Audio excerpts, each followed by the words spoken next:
Meetup. Tonight we're presenting on R Studio, and visualize connecting with R. Edgar is here he works for R Studio, and he is down here, so that is fantastic to have that talent here on the coast. My experience with R is I do big data with AOL, so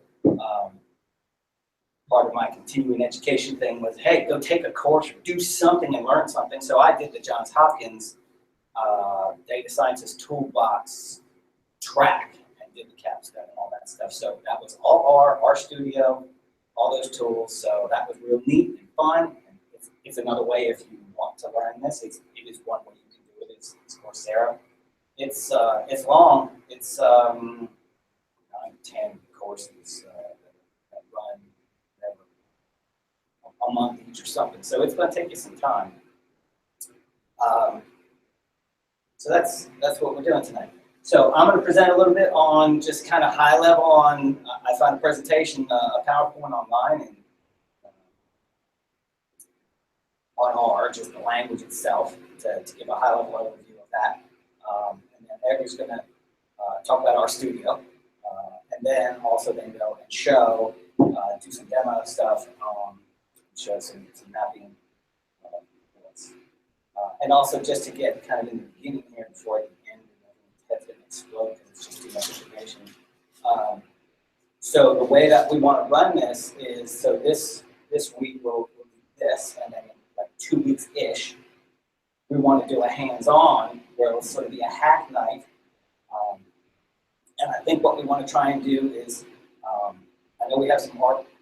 We want to do art. There's some art folks here. I know there's other Python and other languages that can be represented in doing the Kaggle competitions. There's one, the starter one is Titanic data and predict who lived. So that may be what we try and do on one night. Split into a couple teams and do it. See who comes up with what, and then maybe present the findings or how you did it. And so it'll be sort of a hack night / maybe a learning training, kind of like here's how we figure out the problem for people who don't know and want to kind of figure out how do you get into this machine learning and model building, figuring out how it works. So that's what we're going to shoot for. Come on in. We're going. We're first time recording. We're streaming. So if anybody's out there that couldn't make it tonight and going forward in the future, so that you do know, and on the recording here, we're going to do this going forward so that if you can't make it, you can at least sit in your armchair at home or whatever, sofa and watch. Or watch later. So I'll put a link on the site. So let me mess around with this and try and get back to the presentation, and I'll walk through some slides on R.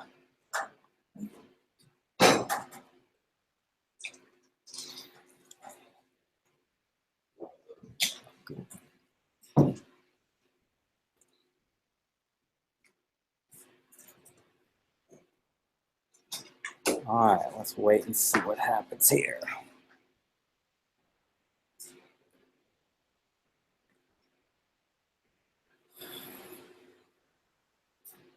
All right, so there we go. All right, R. So here we go. 2 websites. This is Hung Chen. I found he was a student at a university in Taiwan. I can send the link out to this presentation as well, or upload it, or probably just put a link so that everybody can grab it themselves. So you can go to our project and download R, and then go to CRAN. So R, well, you'll see. You can download all the additional packages and stuff. It's like CRAN repository. And on the Meetup, there is links to R as well as to R Studio, so you can go to their respective sites and read up about it and download and install whatever you want. So R. R came from S through time and was put together. I don't, it might be in here, the actual years. I think the timeline's farther on in here. So someone else's slides that don't mean a whole lot to me, but R, let's see, where does it go on? Okay, here we go. There's a better timeline, right? So S for data analysis, developed by AT&T folks. What's that? John Chambers. Right. John Chambers. So it is big for data, right? So you can read as much as I can say. I want to get through this as 60 slides in here, so just reiterating a lot of this doesn't help a whole lot, but interpreted language, it's, you know, object-oriented, it's familiar. It's not too hard to transfer in from any other language. It's you know, I know Perl, I know Java, C, C++, all those. So, you know, I had a pretty easy time transferring into it. It's just, you know, it's really got a lot of statistical and analytical kind of background to it. So that's that was the bigger learning curve, was learning those pieces or getting familiar with them and then figuring out how to put them together to do what you needed, right? So here's more, right? So Bell Labs, John Chambers, you know, it works on arrays, matrices. I'll get through, there's, right, so typical, you know, internal primitives that you can work with, arrays and matrices of that, you know, numerics and strings. It talks about more of that later on, so I don't really want to talk too much about it. We can see, you can see in examples a little better. So let's see. So what doesn't it have? You can read through the slides.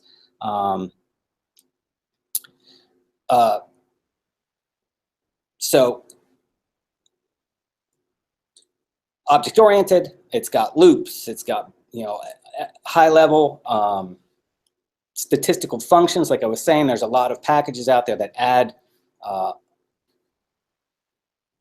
lots and lots of work has been done for you and packaged. So, so as, like, if you go through the Coursera course, you'll see they bring a lot of them in and show you hands-on how you would use some of the packages to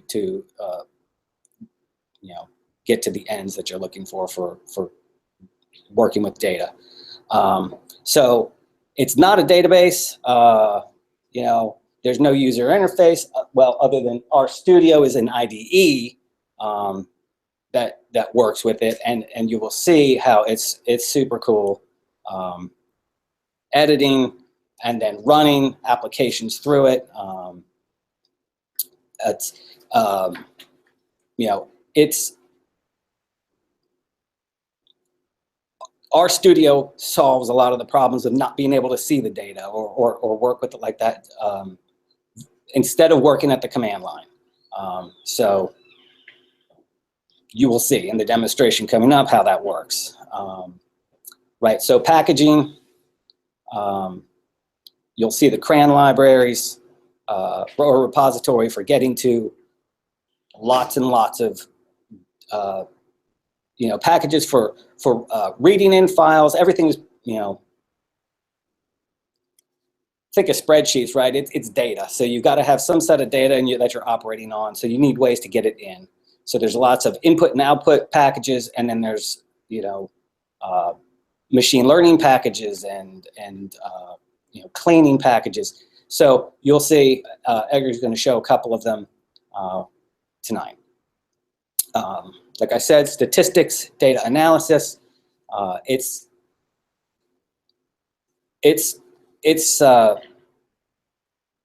doing the Coursera work. It was very cool to see how much data it could read in, I used my laptop, and you can parallelize, and you configure your application to do things in parallel and then cache it. There's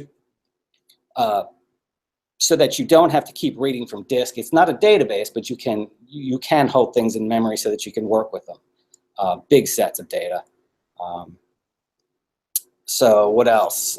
Right, so state of the art. Many statistical researchers provide their methods as R packages. Edgar was telling me tonight about the guy, what's the guy that works at Rice? Oh, who's got, yeah, he produces a lot of those packages. Right, there's, you know, a lot of, I would say a lot of statistical researchers end up, whatever their algorithms or things are, end up being packages, or very well could be. So, and it's just an easy way to reproducibly have access to doing some very complicated things with data and numbers. What else? So statistical procedures, right? Linear models, nonlinear regression models, all, you know, clustering. We did, a lot of this was done in the Coursera course that I took. So you got to see how this gets used, how to do it. Right, so flexible graphical environment. So you can, so R, on one hand, mines a lot of data, can do a lot of stuff with it. At the end of it, you need to see it, right? So I think Edgar can talk about his experience at the bank and just slaving over Excel spreadsheets. And then there's got to be a better way. There's got to be an easier way. Well, so R has packages and other components. So you can, whatever at the end, you can generate with Slideify. You can make kind of PowerPoint presentations that have embedded little R applications that will have sliders and buttons and stuff, so it'll change histograms. If you want to see how a model would move, you can embed these things into Slideify and R, what is it? R Markdown, Shiny Apps is a similar ways to display. Shiny is web-based, right? That's Shiny.io. So you can upload your application there, and then people can play with it.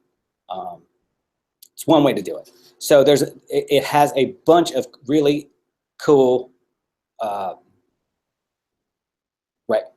presentation outputs that it can do. So here's a bunch of references. I'm not exactly sure how up to date these are, but you can't go too far off. You know, R is a newer language. We were looking today at we're trying to get a list of like languages, what's the most used to like least, the most liked and the least liked, and like orders of things, and R being just small or newer, it was farther down on the list than, you know, the big Javas and everything that everybody knows. Well, when you say R, people kind of look at you a little bit funny. What's that? Okay, well, I think it's like Python and R. Right. So. Right. So in the data, in the data, big data and machine learning and modeling worlds, those are the languages.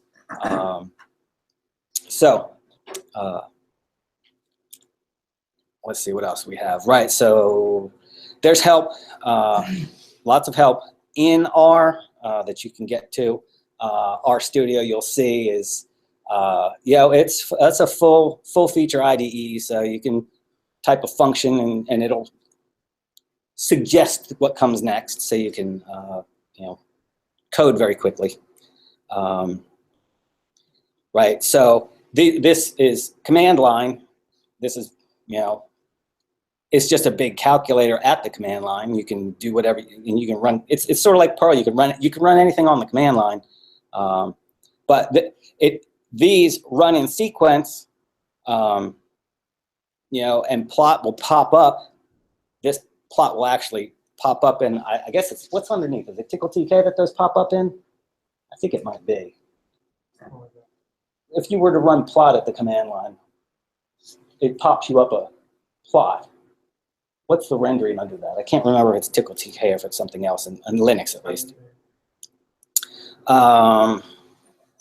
Right, so object orientation and everything, it's kind of what you would expect. Everything's there. And in data, it's just strings and numbers, the majority of it, and then you do stuff with it. Vectors, arrays, matrices, right? What else? Right, we don't. Object-oriented, pretty standard.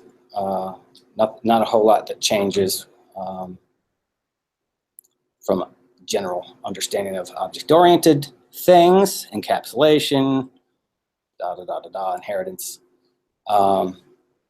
Regular, let's get to the more interesting things. Right, numerics, strings, Boolean, logical statements, like you already know from many other languages. It's very standard. Vectors, right, collections of data. A lot of functions. Well, we'll see there's functions in here that will subset something and return you vectors or data frames in R. Let's see.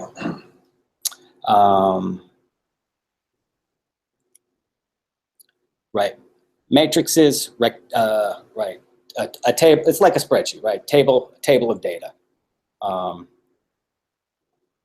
What else? Expressions, array, This is not really too useful. Vectors and lists. This is what most data is in R that you're operating on. Sets of data, rows of lists or vectors. Well, here you go. Here's like a picture, right, of rows and columns of data. You can subset, you can compute based on columns and values within there. So this is a data frame. It's just a table of data that you can compute. Let's see. So inside there's variables, and then you can turn variables into factors, which kind of allow you to make decisions on them. Not in a string sense, but what you sort of see if you turn, well, let's see, I don't have anything that has factor, right? So they're typing the data. You can find the type with a class, or you can coerce data into characters or integers by wrapping it with these statements to turn them into or force them into the type you're looking for. So factor essentially indexes all the possible values, like you have a list of names. There you go. Instead of saving it as the name itself, it assigns basically an ID, and that's how it saves it. And then each unique value is set as a level. So let's say Edgar Reese is level 1 and 2, and then the factor itself only has 1, 2, 1, 1, 1, 2, 1, 2, 1, 2. That's all you can see, but then you can see a level to translate. You can minimize to footprint of the data. Right. So you could pivot or hinge on that. Well, yeah, and I guess they may have done that with this. Progress may have been turned into a factor. Subsetting, right? So you can access columns. You can sort of see here, right? They're getting this A table, and they're pulling out columns, rows, where the value is XX987, and of the column tumor size. right? So they're accessing one row of the data. You can subset where, you know, you could, if you didn't put in the first value and left this blank, it would be all rows, but you could say where tumor size is greater than something, and so you can subset the data and analyze it. So this is one of the things when you're looking at your data, you can poke around in here, and Edgar's going to show some other things, how you get a data set in, and then you don't know what's in there. You're like, well, let's poke around and let's see what are the columns in here. And then let's look at certain columns. Let's see how you can get statistics on. There's just a summary that you can get from the data, and it'll show you information about your data set. But then you can poke around and actually pull out, you know, if you're looking specifically for tumor sizes greater than 8.0, you know, you can get just, you know, second two rows. So there's a lot of ways to pull data out. Here's more, right? Here's the ways that you can, kind of like I was saying, right? They're looking for localization equals proximal. You know, so you can grab stuff out of the data set, you know, many different ways. And also a library that does this a lot easier than what you see on the screen. Right, yeah. Because this is pretty, like, This is nasty stuff. definitely oriented towards coders, but one of the things that the newer packages do, like You- come out from Rice, the idea is to make it as simple as possible, as human readable as possible. So we'll see the techniques that we use today to do that. That's very easy to read, actually, for anyone that will pick up your report and try to figure out what you did with the data. Yeah, and I think the other thing with a lot of stuff with the, you know, it's just like any code is be reusable. So when you code something, you can change the data set behind it, but it'll still run unless something changed, you know, something structurally changed under the data. So you want it to be reusable and simple.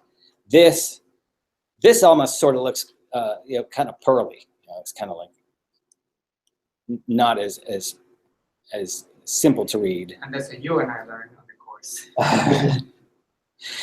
So what else here? Let's see. CRAN and R, right? There's the links to them, right? Help on functions and features. That's kind of the man or their help pages. Let's see, what else? So more help, right? They did help on t-tests. So there's tons, and you can see the help pages doing t-tests and doing things to analyze,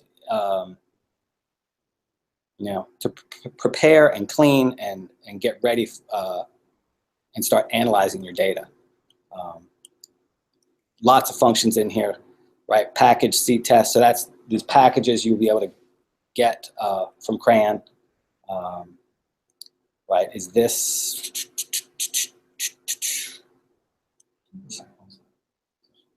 Oh, I'm going backwards. Hang on. I'm going forwards. This way.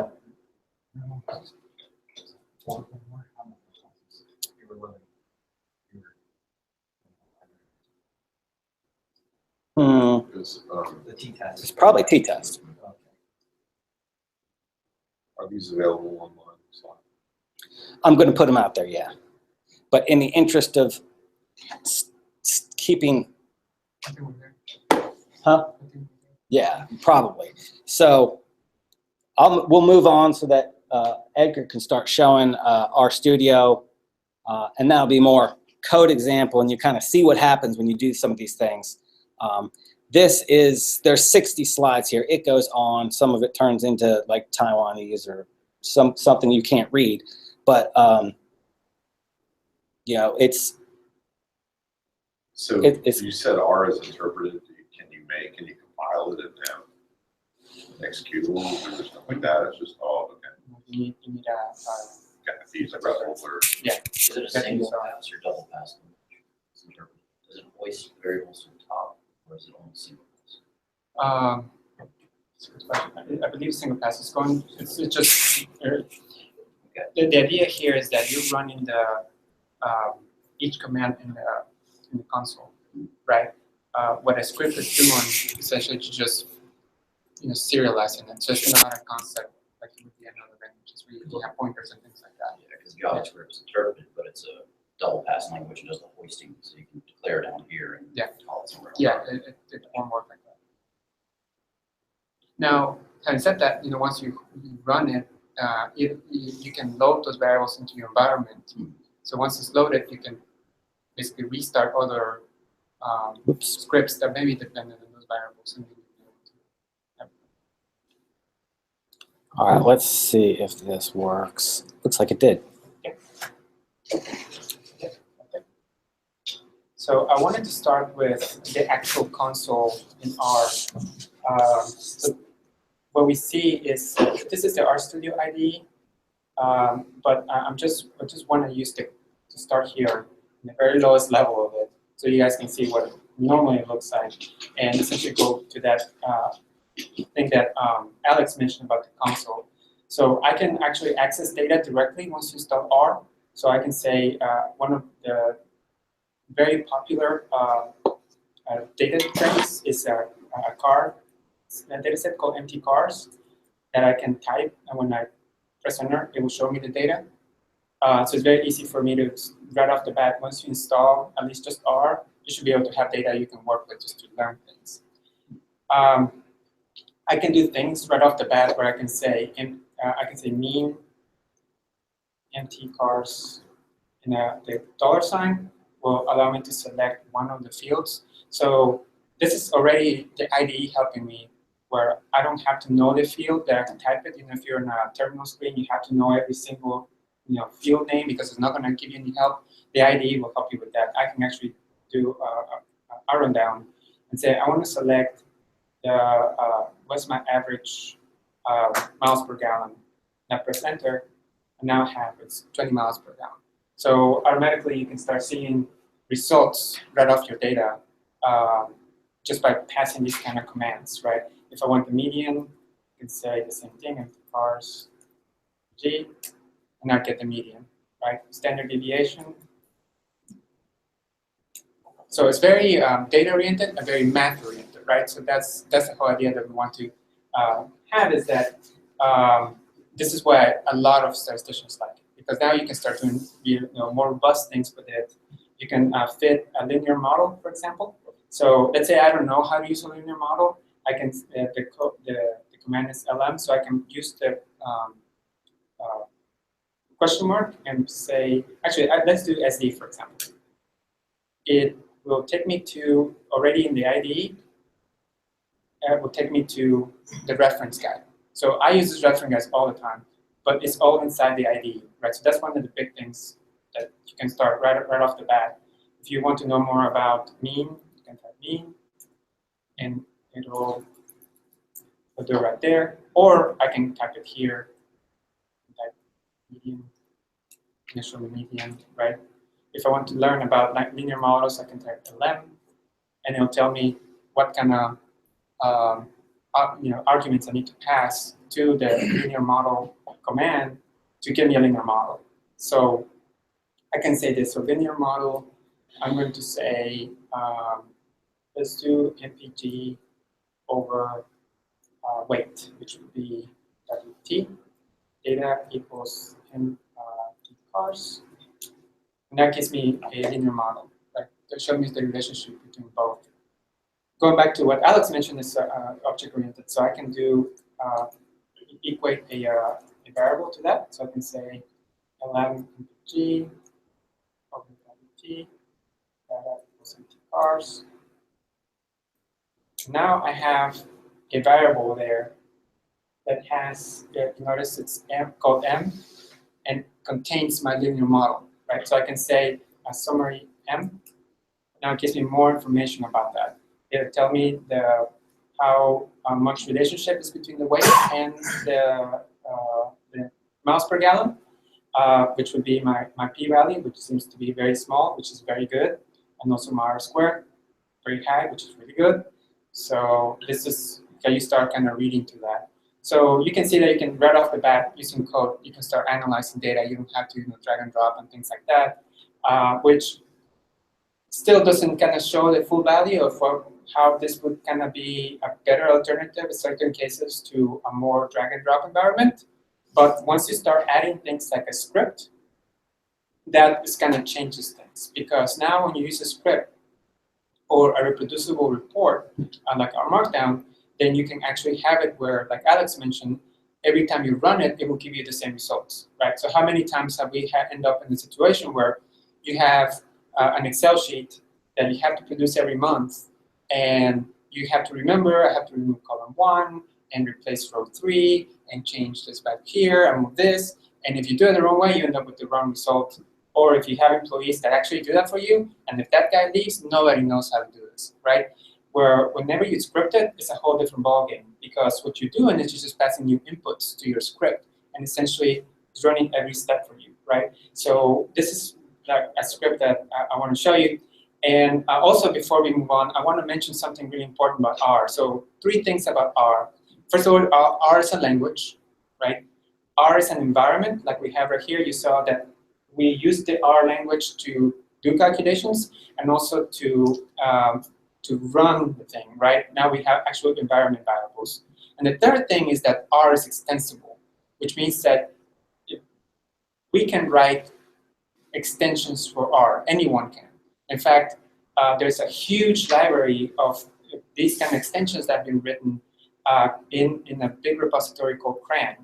And there's around 10,000 as of like a week ago. We hit 10,000 extensions that you can use that allows you to do a bunch of things. I always think of R like Batman. If you think about Batman, and the extensions are like his utility belt, you know, that's basically how we can see it, that you can do a lot more with it. And if that's the analogy, then we can say our studio is basically like the Batmobile, right? Because it just makes it where you can do things a lot faster and better. So, for example, I'll show you a library. I'm going to call library. They already have installed. I'm going to start with read R. And read R, what it does is helps me read in data a lot easier. So I'm going to use read R. You notice that already kind of tells me about it, but I can CSV. I'm going to read a CSV file that I have loaded here called Heart, which is an open source data set that I got from data.gov. Oh, and also forgot to mention packages. Another big thing about packages, like I said, anyone else can do this because it's open source. That's another big thing, right? That is free to contribute and free to use. So anybody can benefit, you know, from all the work that individual people and companies are doing. So read CSV.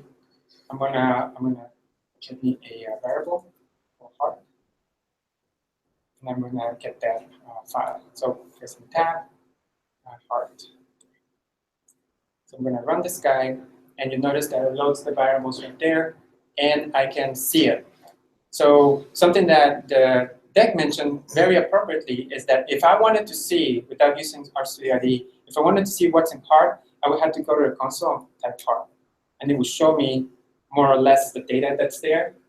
If you're using the IDE, you can just click on that icon right here, the square icon, and I can preview the data very similar to what you see like an Access or Excel, that I can kind of see what kind of data I'm dealing with here, right?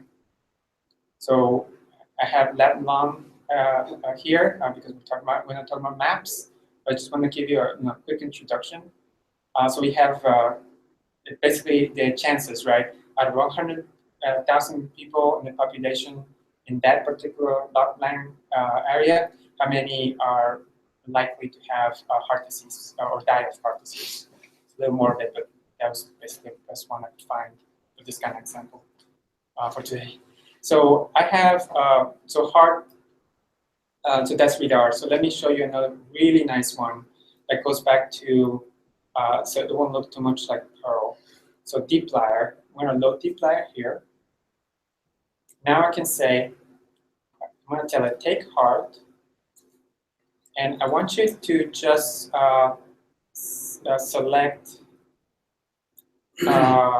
specific field. I'm going to say, this is I don't know the name, I can just press tab. Oops. You missed a T up on heart. Heart, thank you. I did. That's why I didn't find it. Thank you. Heart, tab, and I can say, just give me, let's say topic. right there, it's going to show me just a topic column. Another one that actually should have done first is one called tally. It would give me the total number of observations, right? Number of rows, 34,361. Not too interesting. I can already see it with the other one. But let's make it a little bit interesting. I'm going to check one of these and say location abbreviation, right? So we want to know how many rows are per location abbreviation. So I'm going to say group by and location abbreviation. And then I'm going to use this what we call type operator. So I can see hard, it's going to group it by location abbreviation, and it's going to give me a tally, right? So very easy, our mind can predict what it's going to show me, right? It's going to show me the total per state. So it's right there, right? If I were to use this, I can say state equals that. And now I have a subset of my original data that gives me a result, right? A compressed result of my original hard file. So this hard file is from 2013. If I were to take a new file that was 2014 and I want to know the exact same thing, I don't have to change anything in my code, right? I just basically change the file name and it will give me all the same information of my new data set, right? So that's when you start seeing these kind of value added from the normal way that we do data analysis, like in Excel, to once you use code for this. And again, it goes back to all these nicer packages that have been built to make it a lot easier for us to analyze data. So now we have by location abbreviation. Let me show you another one here. So we'll call it, I think it's called stratification. So stratification has to do with, now, has to do with if it's a female or a male and overall, right? And it's going to give me total for that. I can actually double that and say, give me also group it by stratification 2. So that's going to give me another grouping like this. So that gives me female and stratification 2, which would be a race. How many female American Indian have out of 100,000, what's the tally, right? But we really don't want to know the tally, right? But we want to know is the chances of heart disease, right?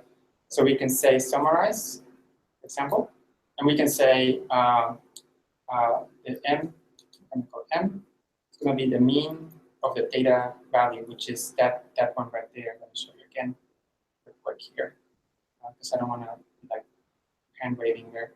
So data value is the actual number of how many people per 100,000 of the population. So I was doing here, give me the mean or the average by those two groups.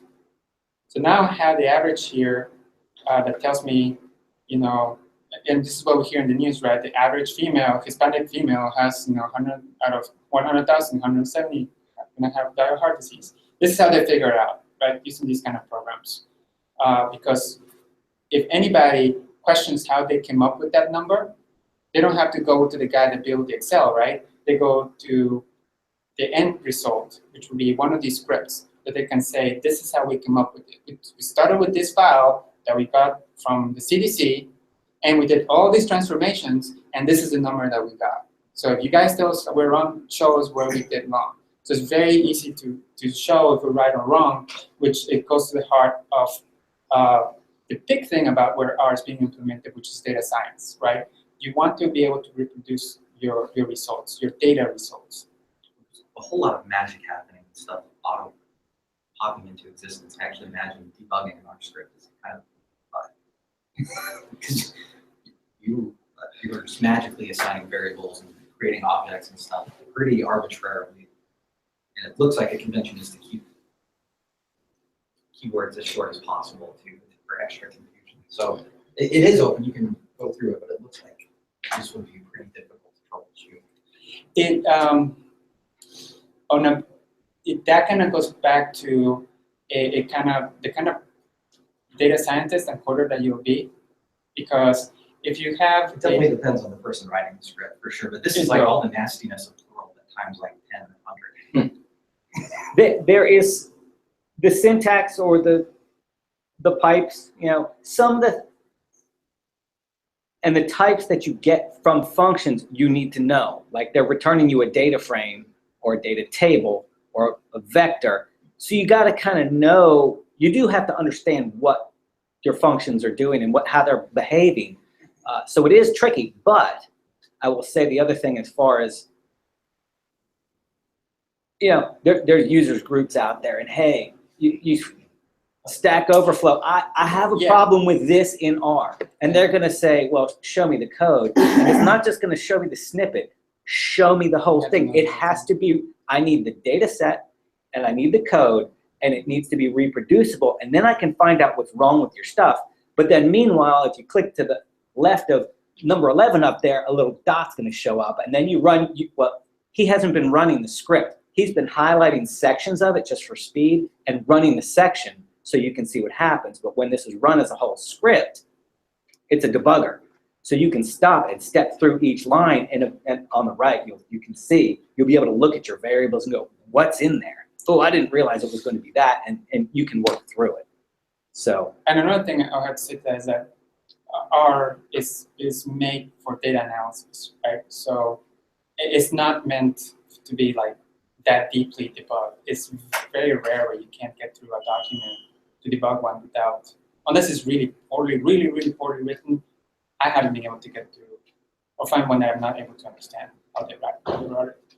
Well, it's like, as long as you're using the libraries, right? I mean, I was in grad school and hitting linear models, you're writing the code yourself, do gradient descent or use a closed form solution or whatever, but you're writing all that linear algebra and that's all hidden from you. So, and it's heavily used libraries, you don't have to really worry about making those kinds of mistakes. So your mistakes are going to be like, you look all for the wrong variable, or it's going to be like a higher level problem rather than some nitty gritty.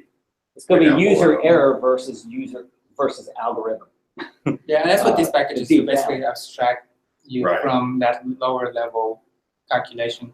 So real quick, I want to show you another one called TidyR. So TidyR does something really cool. And I promise after this one we'll get to maps. So TidyR, let's say that instead of me seeing it like this, where it shows me these blocks, I want to actually basically pivot it. We can use that command called spread. And I can say to spread it by stratification 1, and I want M as my value.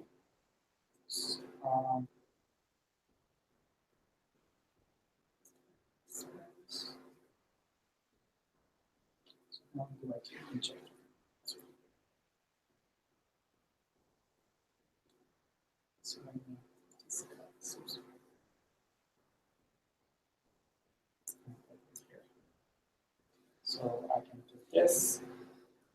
And now instead of seeing a huge, table like this, now you can very concisely see it, by race and, if they're male, female. So you basically flipped stratification 1 into their own columns, the values in their own columns to make it a lot easier to read.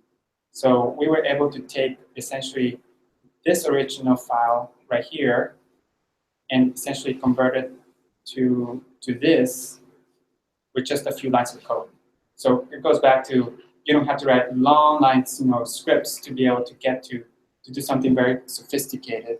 But even in, in Excel, you have to know how to do this kind of thing. So let me show you guys the actual mapping. So I'm going to start with a variable M. We start with heart. And I'm going to, since we know that there's male and female, we only want overall. So we're going to say filter. I'm going to go stratification 1.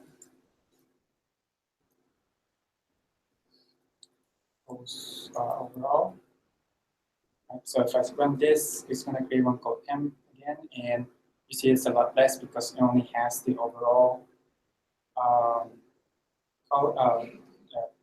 gender, and also there's an overall stratification 2. So I can easily say, give me also that. And since we're running code, we can stop that here, this. So here and run it.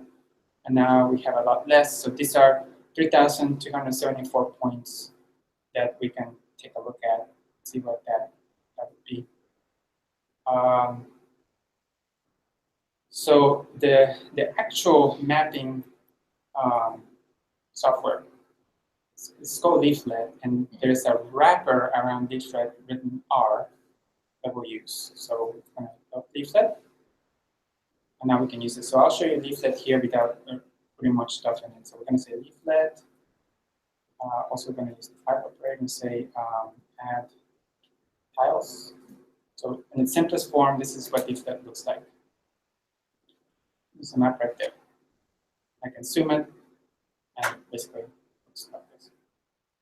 So I can add another layer. So I'm going to flip over here because I know I would have forgotten the numbers. So if I were to say add markers, this marker right here is the longitude, latitude of this location. So I can run this, and it will show me right there. So we are here. And you notice that I said we are here in text. I made we are here as a pop-up. So let's see if that works. Oops. Is that OpenStreetMap as its default? Yeah. Yeah, and you can change the provider too. And I can hover over. Okay, you're here. So very easily, like if you want to do other things, you know, you wanted to change those properties, you can do it in code and say this is a new switch. Change that, run it again, zoom it, and click on it. Now it says this new message, right?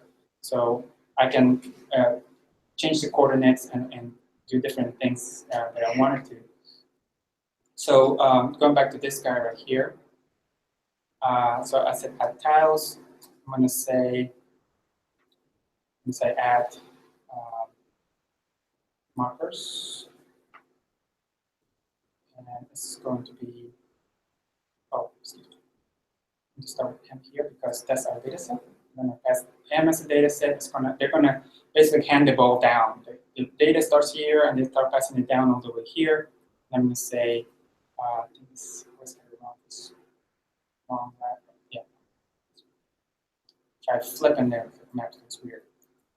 Long lat. And long lat, by the way, it's as we saw earlier, is a data field inside our map right there. So long lat. There's a lot of dots here, but you're going to see how we can clean that.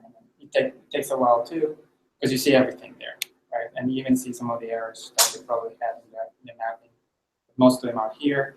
Very overwhelming, right? This is probably not something that you want to map this way, but you can see how easily it is for you to put those dots in there right away. You know. So let's say, for example, that we want. Lagging.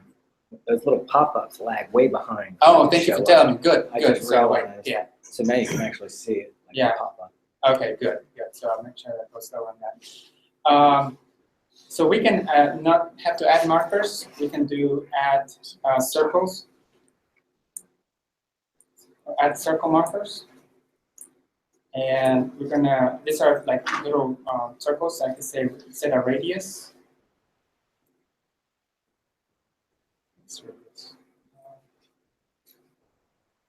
Oh, let me do it here. So you can see, this is what I literally do. So I can do map, add circle markers. And I can look for add circle markers here. And it tells me that I'm looking for, yeah, it's radius. Yeah. Radius equals, let's do 1. But that'll be like a small dot. Maybe a little easier to see.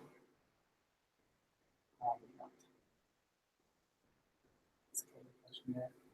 Let's do a dot 2. And then again, a bit easier. But it's still overwhelming, you know. can start kind of zooming in and show me all those dots.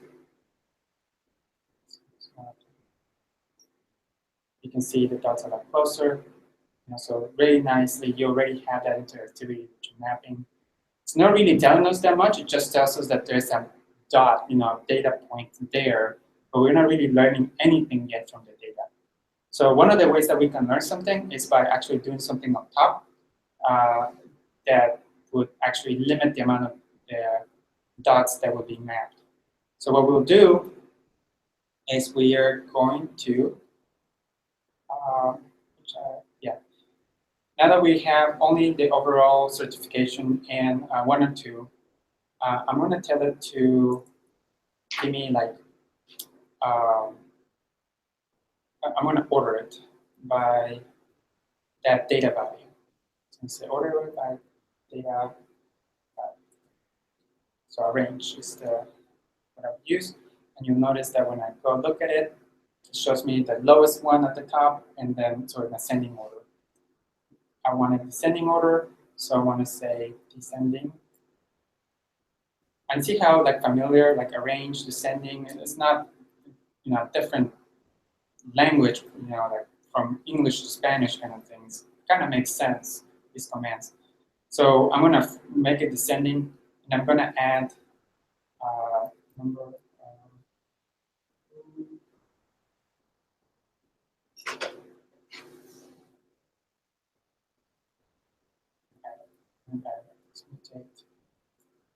Which is we can create a row equals row number.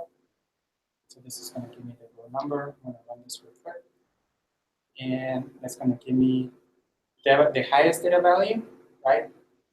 And I'm going to see the row 1 through 10, like 1 through whatever, 3,274. But the reason why I said 1 to 10 is because I had a Freudian slip there, because my plan is to do a filter and just say, give me the rows that are equal or less than 10.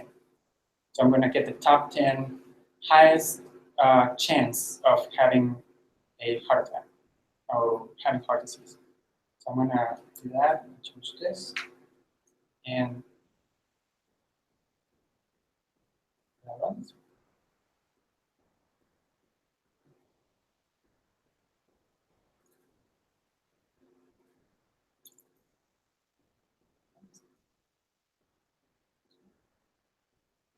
Oh, sorry, I put the signs here. So now I have 10 for sure. Okay. So now, if you notice where the dots are, right? The top 10 southeast, right? So that starts telling me something. Let's go higher. And see, as I'm doing my data analysis, I'm just changing values here. I'm going to rerun this and say, give me the top, actually 50 maybe too many. Let's do top 30. Where are the top 30 locations with the highest incidence of heart disease mortality? And since we're going to get a lot less, we're just going to change this guy to show me the actual markers, right? So I'm going to run this guy here. Now it's going to give me the markers. And again, see where the locations are.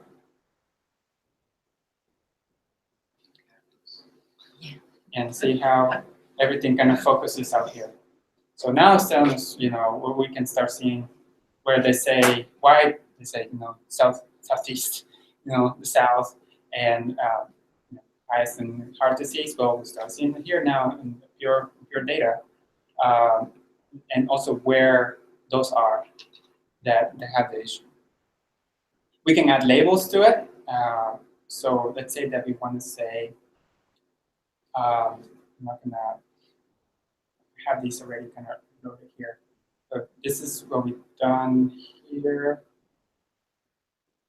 Of this guy. Just can't remember myself, so let me go back to this. So I want to add a label. Labels equals, I'm going to say, the distance, the name of the place. application description. So we're going to say give me a location description as the labels. And now I can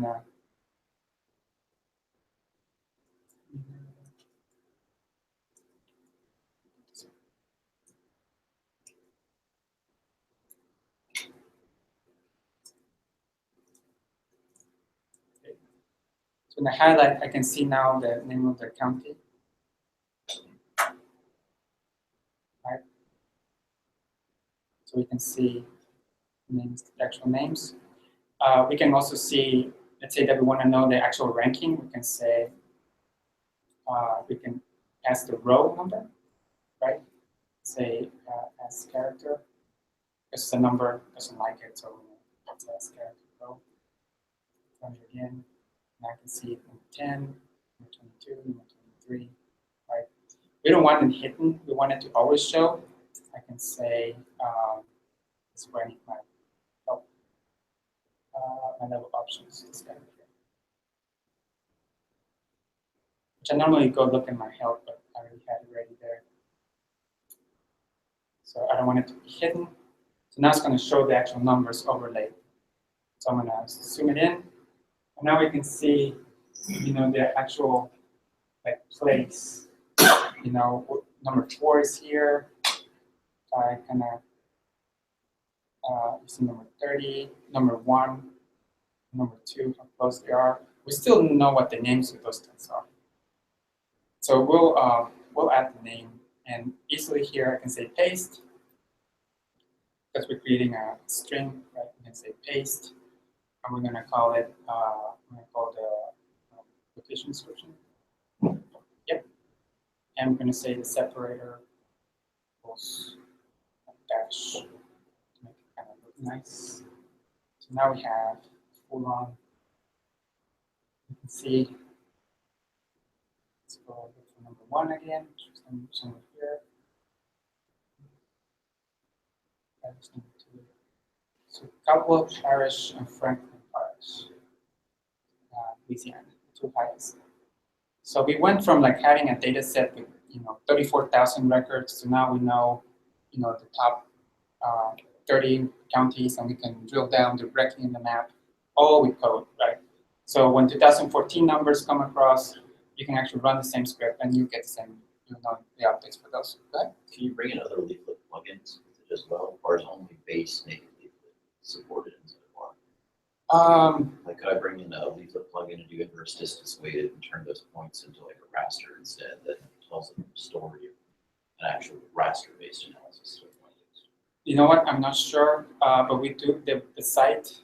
If you can do leaflet R, and that would take us to the official site, and it has all the information there. Great. About that, about the HTML widget. Raster images. You see it? Raster, I don't know if that's. Interpolations.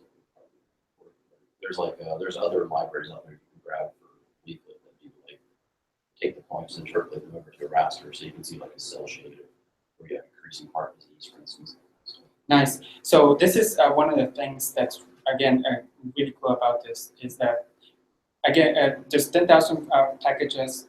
Leaflet happens to be one of the ones that our studio produces internally, but in GitHub,